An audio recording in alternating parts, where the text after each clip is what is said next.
बिस्मिल्लाहिर्रहमानिर्रहीम। अस्सलाम वालेकुम। आज हम सबक पढ़ेंगे रेल का सफ़र नज़्म। ये नज़्म सैयद ज़मीर जाफ़री ने मज़ाहिया अंदाज़ में लिखी है और इसमें उन्होंने रेल का सफ़र मज़ाहिया अंदाज़ में बयान किया है। पहला शेर देखें। ना गुंजाइश को देख इसमें ना तो मर्दम शुमारी कर, लंगोटी कस खुदा का नाम ले घुस जा सवारी कर। शायर सैयद ज़मीर जाफ़री इस नज़्म में नायत मज़ाहिया अंदाज़ में रेलगाड़ी के सफ़र का हाल बयान करता है। इस शेर में वो कह रहे हैं कि रेलगाड़ी में बहुत ज़्यादा भीड़ होती है, वहाँ लोग एक दूसरे को धक्के दे रहे होते हैं। जब रेल के सफ़र के लिए जाएं तो इसका कायदा ये है कि आप गाड़ी में सवार लोगों को ना देखें कि वो तादाद में कितने हैं, वो कैसे बैठे हैं, वहाँ बैठने के लिए हमारी जगह है भी या नहीं। बस अल्लाह का नाम लेकर तैयार होकर आप भी गाड़ी में घुस जाएँ। अगर आपने कतार बनाकर सवार होने की कोशिश की तो आप इसमें सवार होने से रह जाएंगे। शायर ने मज़ाहिया अंदाज में रेलगाड़ी में सवार होने की कैफियत बयान की है। अब गिनने की ये कोशिश के हैं कितने नफूस इसमें, के निकलेगा ज़रा तो देख तेरा भी जलूस इसमें। शायर ने इस शेर में मज़ाहिया अंदाज में रेलगाड़ी में सवार होने को बयान किया है। वो कहते हैं कि अगर आप सवार होने से कबल गाड़ी में सवार अफराद को गिनने की कोशिश करेंगे तो ये कोशिश बेफ़ायदा होगी, क्योंकि गाड़ी में बड़ा हजूम है और लोग बड़ी तादाद में सवार हैं। अगर आप उन्हें देख कर गिनने की कोशिश करेंगे तो आप इस कोशिश में आपका हशर भी ख़राब हो जाएगा। आप भी सवार होने के बाद इसी हजूम और जलूस का हिस्सा बन जाएंगे। बस जल्दी से सवार हो जाइए। वो खिड़की से किसी ने मोर्चा बंदों को ललकारा, फिर अपने सर का गट्ठर दूसरों के सर पर दे मारा।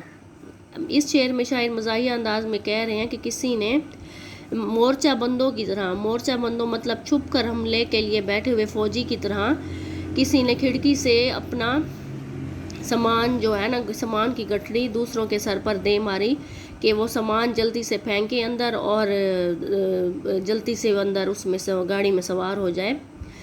मज़ाहिया अंदाज में रेलगाड़ी में सवार होने के मंजर को बयान किया है। जैसे ही गाड़ी स्टेशन पर आकर रुकी, खिड़की से अंदर घुसे हुए लोग नज़र आए। एक सवारी ने खिड़की में से अंदर मौजूद लोगों को नारा लगाया कि मैं भी तुम्हारे साथ सवार होने के लिए आ रहा हूँ। इसलिए अपने सामान की भरी गठड़ी खिड़की से अंदर फेंक दी और इस तरह अंदर फेंकी कि वो अंदर सवार लोगों के सर पर जा लगी। उसने गठड़ी बस ऐसे फेंकी कि उसने नहीं देखा किसी को जाकर लग जाएगी या उसका सामान किसी के लिए तकलीफ़ का बायस होगा। उसने गठड़ी जल्दी से फेंकी ताकि मैं जल्दी से सवार हो जाऊं। उसने देखा कि दरवाजे पर लोगों की भीड़ ज़्यादा है, इसलिए उसने खिड़की के सामान से अपना सामान खिड़की के रास्ते अपना सामान अंदर फेंका और जो लोगों के सर पर जा लगा। ये सारे खेत के गन्ने कटा लाया है डब्बे में, वो घर की चारपाई तक उठा लाया है डब्बे में। इस शेर में शायर कह रहे हैं कि गाड़ी में सवारी करने के लिए, गाड़ी में सवार होने के लिए, सफ़र करने के लिए जो भी लोग आए हैं वो अपने साथ भारी भरकम सामान और फजूल सामान लेकर आ गए हैं। उन्होंने इस चीज़ का बिल्कुल ख्याल नहीं रखा कि हमारा ज़्यादा सामान हमारे लिए और दूसरे मुसाफिरों के लिए तकलीफ़ का बायस होगा। इस शेर में शायर बड़े दिलचस्प तरीके से रेलगाड़ी में सवार होने वाले अफराद के सामान को बयान कर रहे हैं कि मुसाफिर अपने साथ बहुत ज़्यादा सामान लाते हैं। इस सामान में बहुत सी चीज़ें अहमियत की हामिल नहीं होती, यानी उसके सफ़र के लिए ज़रूरी नहीं होती। एक मुसाफिर अपने साथ रेल में बहुत सारे गन्ने ले आया है, वो इन गन्नों को दूसरी जगह लेकर जाना चाहता है, और कोई मुसाफिर अपने सामान में घर की चारपाई तक ले आया है। मुसाफिरों का ये सामान रुकावट का बायस बनता है, दूसरे लोगों की परेशानी का सामना करना पड़ता है। उन दूसरे लोगों को तो परेशानी का सामना करना पड़ता है, और वो जो खुद ज़्यादा सामान लेकर आता है वो खुद भी वो सामान उसके लिए बायस तकलीफ़ होता है। वो एक रस्सी में पूरा लाओ लश्कर बांध लाए हैं, ये बिस्तर में हज़ारों तीर और नश्तर बांध लाए हैं।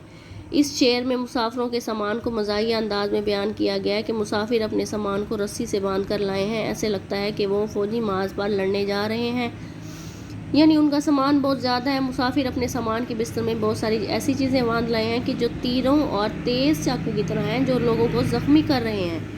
मुसाफिर रेलगाड़ी में सफ़र के लिए बेतहाशा सामान ले आते हैं, जिनसे दूसरे मुसाफिरों को सख्त परेशानी का सामना करना पड़ता है। सुराही से घड़ा, रोटी से दस्तरखान लड़ता है, मुसाफिर खुद नहीं लड़ता मगर सामान लड़ता है। इस शेर में शायर कह रहे हैं कि मुसाफिर अपने साथ सामान बहुत ज़्यादा ले आए हैं, इस सामान की वजह से मुसाफिरों में लड़ाई हो जाती है। शायर मज़ाहिया अंदाज में मुसाफिरों की लड़ाई का जिक्र करता है कि लोगों का सामान बहुत ज़्यादा है, जिसकी वजह से مسافروں کو پریشانی کا سامنا ہے، اسی وجہ سے لوگوں میں لڑائی ہو جاتی ہے۔ شاعر کہتا ہے کہ لوگ ایک دوسرے سے خود نہیں لڑتے بلکہ ان کی متعلقہ چیزیں لڑائی کراتی ہیں، جیسے گھڑا اور سراہی۔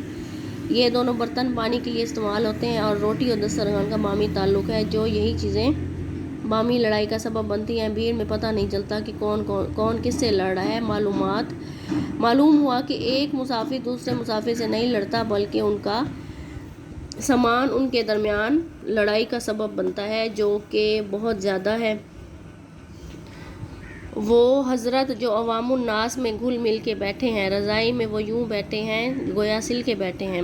ریل گاڑی کے اندر مسافر ایک دوسرے کے ساتھ جڑ کر بیٹھے ہیں، وہ دوسروں کے ساتھ رچ بس جاتے ہیں۔ کچھ مسافر رضائی اوڑھے بیٹھے ہوئے ہیں اور وہ یوں بیٹھے ہیں جیسے وہ رضائی کے اندر سلے ہوئے ہیں، یعنی جڑ کر بیٹھے ہیں۔ لوگوں کے ہجوم کی وجہ سے جگہ تنگ ہو جاتی ہے اور اس تنگ جگہ میں حرکت کرنا مشکل ہو جاتا ہے۔ کوئی بھی آسانی سے نہیں بیٹھا ہوا۔ وہ آ پہنچا کوئی چمٹا بجا کر مانگنے والا، بہت مقبول ہے لوگوں میں گا کر مانگنے والا۔ اب اس شاعر مزید مزاحیہ انداز اپنائے ہوئے کہتے ہیں کہ ان سب صورتحال میں ایک چمٹا بجا کر مانگنے والا آ جاتا ہے اور رہی سہی کسر وہ پوری کرتا ہے، لیکن وہ کچھ لوگوں کے لیے پسند کا باعث بھی ہوتا ہے، کچھ لوگ اس کا گانا پسند کرتے ہیں۔ شاعر کہتے ہیں کہ ریل کے سفر کے دوران مختلف لوگ بھیک مانگتے ہیں۔ ان بھیک مانگنے والوں میں سے ایک شخص وہ بھی شامل ہے جو چمٹا بجا کر اور گانا گا کر لوگوں سے بھیک مانگتا ہے۔ یہ چمٹے والا شخص لوگوں میں بہت مشہور ہے کیونکہ اس کا گانا سننا لوگ پسند کرتے ہیں اور اس کی مدد بھی کرتے ہیں، اس کو پیسے وغیرہ دیتے ہیں۔ ریل گاڑی میں بہت شور ہوتا ہے، کوئی بھیک مانگ رہا ہے، کوئی پھل بیچ رہا ہوتا ہے۔ اس کیفیت کو شاعر نے بڑی خوبصورتی سے بیان کیا ہے۔ باہم یوں گفتگو میں آشنائی ہوتی جاتی ہے، لڑائی ہوتی جاتی ہے، صفائی ہوتی جاتی ہے۔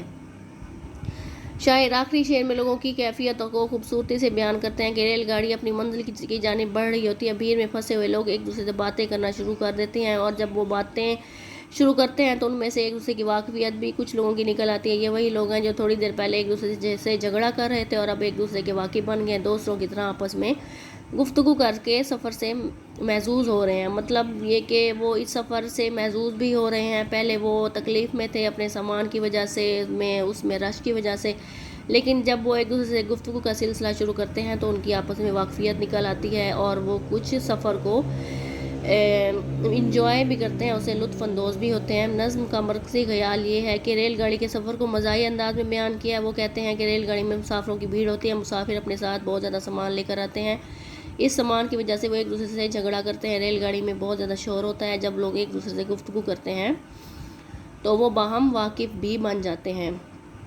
اگر آپ کو میری یہ ویڈیو پسند آئی ہے تو اس کو لائک اور شیئر کریں اور اپنے دوستوں کے ساتھ شیئر کریں تاکہ ان کے بھی معلومات میں اضافہ ہو، ان کا بھی بھلا ہو سکے، اور میرے چینل کو سبسکرائب کریں۔ اللہ حافظ اور اپنا خیال رکھیں۔